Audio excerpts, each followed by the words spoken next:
Hey guys, today we're going to be talking about Kobe Bryant and his jersey retirement. And in addition to that, we're going to be playing a game called Better or Worse, in which we're going to pick different situations, and I'm going to give you guys my answers to what I think they're going to be. So, if you guys aren't too aware right now, Kobe Bryant is getting his number retired tonight, and there's a whole bunch of media about it, and everybody's talking about which number is going to be retired, if it's going to be 8 or 24. Um, I think, and both of them are going to be retired, which is definitely very unique and one of a kind, only the Kobe way to go out. And if you guys haven't already, just go check out some of his highlights. He's got so many amazing highlights. So now we're going to be getting into the game of better or worse. And this first situation is going to be if the Celtics will get more than their estimated 62 wins or if they'll get less than it. So my opinion is that they will actually get around that 60 area, maybe not hit 60, but right around there.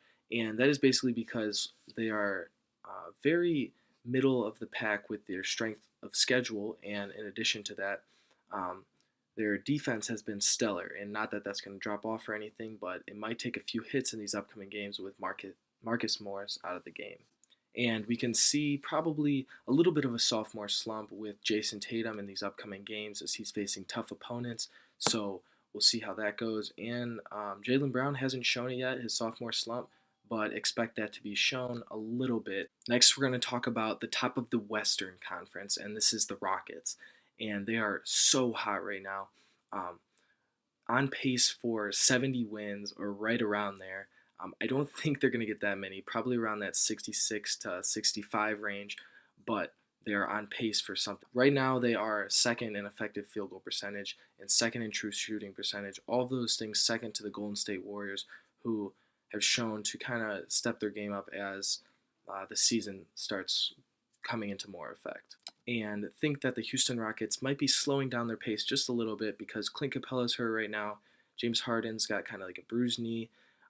I know they are 14-0 with Chris Paul. He's doing an amazing job distributing the ball in his least amount of minutes that he has his whole career, but he's still being very, very efficient with the ball. Now, our next thing that we're going to talk about is if the Indiana Pacers are actually a for sure deal.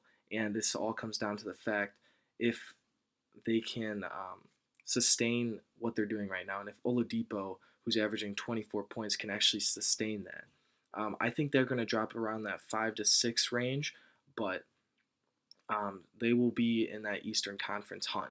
Now, part of the reason Oladipo is doing so good is a report just came out saying that he was actually helped a lot with Russell Westbrook in OKC. Now, we know it didn't seem like he fit very much with OKC, but apparently they had a very good relationship.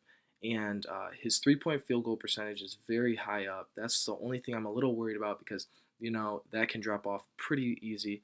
But other than that, 10th in points per game is very well for a person who is averaging a lot less than that last season and playing in almost the same amount of minutes.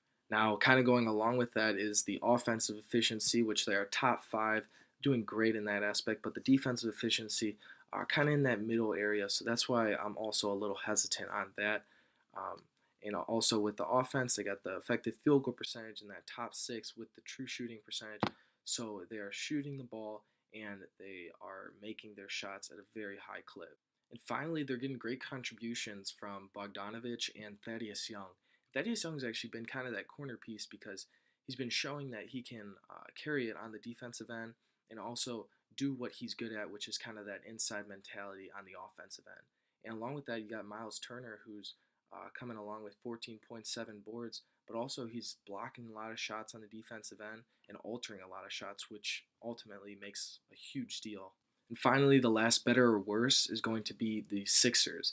And the Sixers right now are in that 10th seed in the Eastern Conference, which means that they really have nowhere to go but up. And I think they can get around that 7 seed. They're not too many games out of that, but I believe they can beat out the Knicks, the Heat. They might be able to beat out the Wizards if the Wizards keep struggling. So I think they'll definitely be up there. And they're high in pace and assists. So I think that that's definitely going to help them in the long run. They're very middle of the line in offensive and defensive efficiency, which brings home some concerns. But I believe, if you have Ben Simmons on that team with Joel Embiid, you're in it any game. And whether they're struggling a little bit against beating the bad teams, or it seems like they've been in it most with the good teams too. So it's brought a lot of concern, but a lot of upside in showing that they will probably make the playoffs this year with their core pieces that they have this right now. All right, guys, that's going to be all. If you guys want to see my picks from the other day, go check them out. Make sure you guys give it a thumbs up and subscribe.